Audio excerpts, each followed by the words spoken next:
Okay, everyone, I'm going to get started. Thanks for joining for the first info session for the Community Climate Resilience Grant Program. My name is Stephanie. Any pronouns are good, and I'm the Climate Equity Training and Grants Coordinator.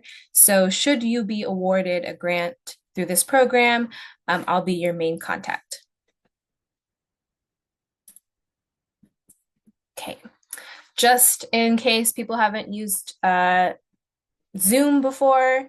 Here is a graphic showing us all the different features. The main one is the mute button that you might need to to unmute yourself if you want to ask a question. Feel free to leave your video on. Thanks for doing that. And also, I've totally been a part of many sessions in which I kept my video off. If you want to use the chat to ask questions, that is also fine too, but I'll say that I probably won't see them till the end. So the best thing that you could do is probably click on the reactions button, which is a little smiley face with a plus, and there should be a raise your hand function, and that way I can see you. And there will be time at the end for asking questions as well. And like I said in the beginning, I don't think it'll take us all the way to 7 p.m. I just left that as an end time in case folks wanted to jump on just to ask a quick question. And today, no one requested any interpretation, so we don't have an interpreter, but should you know anyone who would like an interpreter and come to this info session, we will have interpreters on Thursday. Okay, here is an overview of what we'll go over today. Just a little bit about me, an overview of the Strategic Climate Action Plan, which is the SCAP, the Sustainable and Resilient Frontline Communities, which is SRFC, and the focus areas. And that's important just to know what the grant's about. And then we'll go into the most important details, the eligibility and the timeline. We'll go into some of the application materials so you know the 3 things that you need to complete in order to have a complete application. I'll talk about scoring criteria so you know what to include in your grant, and then have time for questions at the end. So again, Stephanie, any pronouns? I just joined King County in February. So the first thing in my job was to update materials for this grant and push it out. So I did that in my first month on the job. And my previous work experience, thank you. My previous work experience is as the co-executive director for the Khmer community of Seattle King County, which is a local nonprofit based in White Center. Khmer is the name of the language, people, and culture of Cambodia. And I think that's important to share because I've applied for many grants, both for foundations, government, and I've been on the side of like writing the grant, interfacing with the manager, tracking all the expenses and actual program implementation. So I'm hoping to bring a lot of that experience to my role as the coordinator for this grant, and trying to make it as easy as possible for the grantees. Because I was a co-ED who did a lot of the direct service, a lot of the programming, and making time for doing the reporting and all of that can be really challenging. So my hope is to build a good partnership in there to make it as seamless for any of y'all who get awarded as possible. And then my background before that is in youth development and multicultural and in urban environmental education. So just a little quick background. If you're not familiar with King County's work around climate action and climate equity, there is a new section of King County that was created and supporting the sustainable and resilient frontline communities. And that's a new section that King County started to invest in officially in 2020. And this section is what really sets the stage and is why this program exists. Basically, the Sustainable and Resilient Frontline Communities commitment from King County is to find funds and support projects that will support frontline communities. And the vision that was created by the Climate Equity Community Task Force is that frontline communities are centered in developing climate solutions and have the knowledge, skills, resources, capacity, and social political capital to equitably adapt, lead, and thrive in a changing climate, i.e., this community climate resilience grant is one way that the county wants to provide money to support communities with their own solutions to building climate resilience. And that might look like adapting to the impacts of climate change or participating more in local climate impacts, and just being able to cope with the impacts that we are seeing these days. And I will say that frontline communities is defined specifically by King County as communities that are disproportionately dealing with the burdens of climate change. And that might be due to not having resources or information to adapt, or to understand what's happening, and also recognizing that climate change is a multiplier. It compounds a lot of the social oppression that many of communities face. So that's what these grants are specifically hoping to serve. Okay.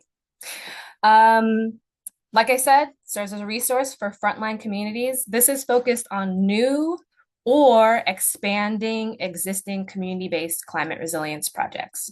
We'll go a little bit into what climate resilience means for this grant. But I've gotten a few questions already. There's $180,000 total available for funding, and project proposals may be awarded between $5,000 and $30,000. This grant, as you'll see in the timeline, if you haven't seen already, the projects need to be completed towards the end of 2025, early quarter one of 2026. So it's not too long of a timeline. So that's also why the amount of money isn't, 100,000, because we're looking for shorter term projects in this case. I want to share with you all a little bit of information about the project focus areas, because all the proposals that we'll go through need to match up with at least one of these focus areas. The 7 focus areas that we're prioritizing projects for are community capacity development, community health and emergency preparedness, food systems and food security, housing security and anti-displacement, transportation access and equity, energy justice and utilities. And we have a special topic this year about heat mitigation. And that's directly in response to just the increasing amount of extreme heat events that we're experiencing in the region. So each of these focus areas are matched up and expanded upon in King County's Strategic Climate Action Plan. And there's many ways to interpret what these mean. In the application guide and on our website, it expands on these if you need to understand more about what they mean, but they're left open-ended. And again, this is a grant that is wanting to fund community-created solutions. So it's left open for a reason. But if you have any questions about, like, I have this idea, which focus area would that fall under, feel free to email me and we can chat about it, or stay at the end of the session. I'm happy to chat. Okay, and then a little bit more on the special topics of heat. In July of this past year, 2024, King County released a strategy on addressing extreme heat, recognizing that frontline communities were overburdened with the impacts of heat, whether that's because they have increased expenses because of using an air conditioning, or not even having air conditioning, maybe not even knowing how they could cool themselves off, knowing that elders, people with chronic illnesses are also really vulnerable to heat exhaustion, etc. So one of the ways that King County is investing in communities specifically, again, frontline communities, to deal with the extreme heat is by contributing to the Community Climate Resilience Fund.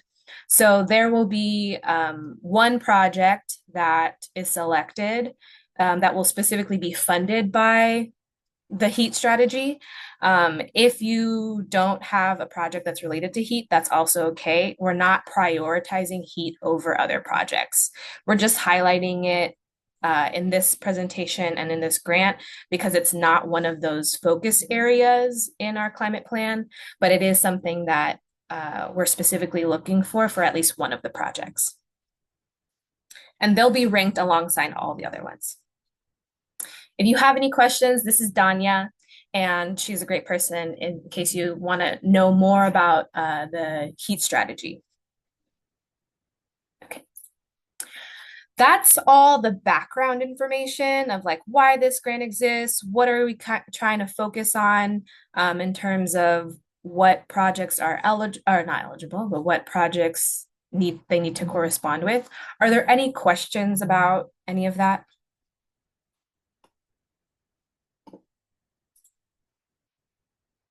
Okay, cool.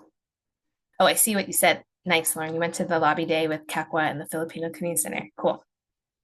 I'm Filipino and Khmer, so I love when they get to intersect. Yeah. We just had our Khmer New Year last year at the Filipino Community Center. It was fun. Okay, so the next things we'll talk about is eligibility and timeline, scoring criteria, and then time for question and answer. Okay, this is just outlining what makes you eligible for this grant. So applicants must have a 501c3 nonprofit status or a fiscal sponsor with 501c3 status. If you need help identifying a fiscal sponsor, please let me know. And your organization or collective must also culturally represent at least one of the frontline communities. And you'll see in the application who we're listing, the very long list. I think it goes like A through P specifically. And we're saying culturally represents because we're not necessarily only talking about race and ethnicity as much as those are totally amplifiers and indicators of an increased amount of oppression. But we're saying culturally represents because we just want the people who are doing the project to be culturally vibing with the people who they're serving. That's what we're trying to get at. Projects must align with one or more of those project focus areas. There's 7 of them that I had shared. The projects must take place physically in King County, and the projects must serve at least one frontline community. Projects that are not eligible are land acquisition and scholarship or re-granting programs. On the application, you'll be asked about this eligibility again and have to click yes for both of those in order to move forward. Okay, here's the timeline for this grant. We are here at this purple star, March 25th. We have another info session again on Thursday.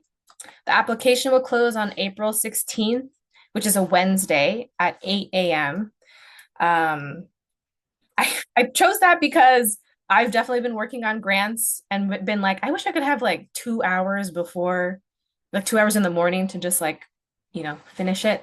So hopefully that's helpful. And then about a month later, we'll be able to notify, that's the expected date that we'll be able to notify folks. And then we're hoping that projects can start around June 9th. It really just depends on when we get our contracts in place. So if you're awarded, then we have to go back and forth about your budget, work on your work plan, talk about logistics around invoicing and things like that. And then June 12th, we are going to have an in-person grantee orientation just to bring you all together at the beginning. Have some food, break bread. And then projects happening all the way through March 22nd is when the projects need to be completed by. In between that time, we will have site visits or check-in meetings. Really just depends on the pace of y'all's projects, on the capacity of y'all's staff. I'm doing it on a case-by-case basis, but check-in meetings, and having progress reports done. Most of that looks like you talking, and I can take notes, or I can come visit y'all, take photos, write my own narrative. Again, really just depends on what works for folks. I know that some people are not fond of having county present at their spaces, so maybe we'll just have a Zoom check-in. But then other people want, come see what we're doing, come feel the impact. And like, so I'll come through and like take photos and maybe chat with folks and then write up my own like little summary. So it really just depends on people's comfort. The other thing why this is important to know that July through September and December, these dates, is because they correspond with how you all will get paid. In this grant, we're really lucky to have Samara, who was managing this grant before me. She was able to do the legwork to have money provided up front at the time of contract being accepted. So a third of the money is available up front. And then the other two installments will come thereafter, after we have our check-ins or our site visits. So it's kind of like you get money up front, and then we check in. You're like, okay, how did you spend it? What did you do with it? Here's the next installment, and then you'll get the final installment, etc. And then close out, final projects, everything wrapped up by the end of March of 2026. So again, it's not a full year. So hopefully you all can plan your projects around that. Okay, any questions about timeline or eligibility? Sweet. Let's get into application materials. So again, I said there are 3 aspects to the application, 3 things. The first one is completing the application via JotForm. If you've applied for the county grants or King County grants, they use a portal. This one is just JotForm. You can access it on your browser or your phone. The second thing is to download and complete the project budget proposal, which is also linked in JotForm, and we'll go through that. And then the third thing is completing the project work plan proposal, which you'll also upload to JotForm, and we'll go over that. So 3 things. First one, application via JotForm. It'll have 2 sections after you pass through this first page, the leftmost page. That's just information, the same thing that I'm saying, but written out in case you need a reference. The second one are those eligibility questions. And then the rest of the application is split into 2 sections: general information, which is mostly demographics, all the information about who's applying. If you have fiscal sponsor, put their information there. And then the bulk of the application is the project information. And we're really looking at what is your previous experience with the Community Climate Resilience Grant? What's the total amount of money you're asking for? The who, what, where, when, and why of your project. And then uploading your budget proposal and your work plan proposal. This is what the budget proposal looks like on the left. Really, it's just an estimate, and submitting this with your application is important for us to know how much you're asking for and for what you're asking. Part of the budget proposal is asking for a 3 to 4 sentence summary of what you're asking for and why it's important. And that's just because sometimes when you just put, as an example, projector and screen, you might not have said in your narrative that you were going to be doing film screenings. So we just want you to say that in like why you need to buy that. The second attachment is the project work plan proposal, which is on the right. And we're having you do this so that you all can articulate what a project will do, when things are going to happen, and what you're expecting to happen as a result of those steps. This will be essential for reviewers to better understand what your project is. Because we have reviewers who are both King County staff, but then we also have community reviewers, and having the project shared in these 2 different formats can be really helpful for them to understand what you're asking to do. Okay, and then here is the scoring criteria. So what we're looking at and what reviewers are asked to focus on. The first one is frontline community representation. Under each criteria is the question that the reviewers are scoring against basically, and they're ranking on a scale of 1 to 4, 4 being excellent, 1 being to below average. And also, what's included in the scoring criteria are the questions that correspond with the application. So, as you're completing your application, you can totally look at this slide and make sure when you're rereading that a reviewer would be able to answer this question based on your answer to those questions. So, hopefully, that's helpful for you cross-checking. So, we're looking at frontline community representation, project clarity, project budget, and the project work plan. Okay, and the review process, like I said, 4 to 5 King County staff across various departments, which includes the Executive Climate Office, Public Health, the Office of Equity, Race, and Social Justice, as well as Metro, and 4 to 5 community members as well. We're mostly recruiting from the community climate equity community task force. If you or you know anyone else who'd like to serve as a community reviewer, we are recruiting, so just let me know. FYI, the scoring period is April 17th to May 5th, and then we expect to notify people of awards by May 15th. That's in the timeline I shared. Okay, that's all the information I have to share. Are there any questions, needs for clarification? I don't mean to just jump. Can I ask a question? Yes, please. Go ahead. And then Kelsey can go after. Sorry, Kelsey can go first. I should have raised my hand. My apologies. Go ahead. No, you please go ahead. Totally fine. All right. I missed that part, that last part. You said that the reviewer can also be an applicant, or does that preclude the reviewer from being an applicant? Oh, the reviewer can be an applicant. How did I frame it? I said being part of the review committee doesn't exclude your organization or your collective or your group. You just won't be scoring or reviewing or commenting on the application that you're affiliated with. The scoring criteria and the rubric is available to the public, and I'll make sure that it's linked in this slide deck. So what the reviewers will see is also what you all as applicants will get to see. Yeah. So Okay, copy that. reviewers will be asked to share, to disclose if they are affiliated with or feel like they have either an emotional tie or a financial investment. Yeah. Okay, Kelsey, and then Lauren, I saw your question in the chat, so I'll address that after.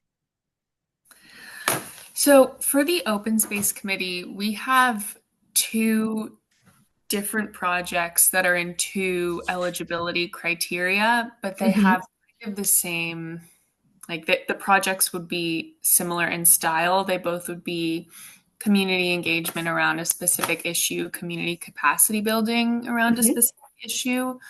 Would it make sense for us to submit one application and do like a sort of budget and work plan that reflects both, or 2 separate applications?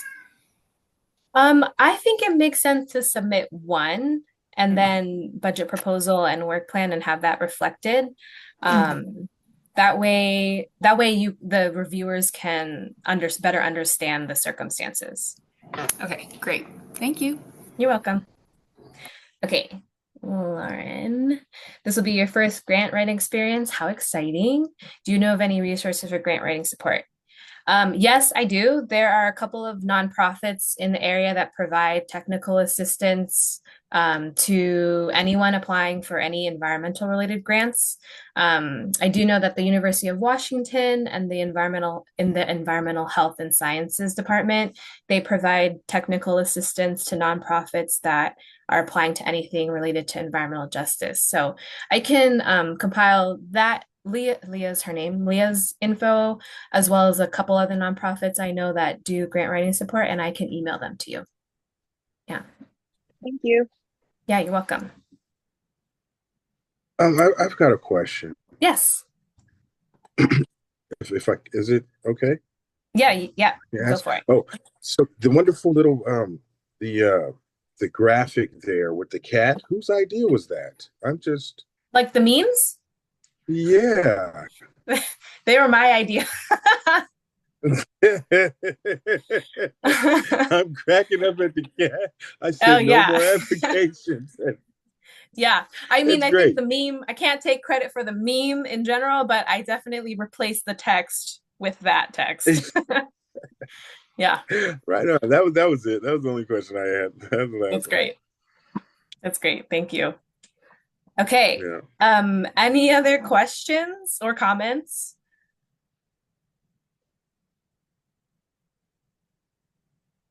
Okay, cool. It's 6 o'clock. That was awesome. That was 30 minutes. Again, please feel free to reach out to me. This is my email address, sung@kingcounty.gov. Happy to, yeah, answer any questions, talk about what your project is. Obviously, I can't tell you how to write it, but I can help you interpret scoring criteria, and help you think about which focus area makes the most sense. Yeah. Hi there. I put this in the chat Oh, too, you and that did. was, yeah, you just said my pretty much like almost verbatim my question. I was asking about if doing like environmental restoration Oh, and here, like green yes. jobs training for youth, if that would qual or which focus area that would be for.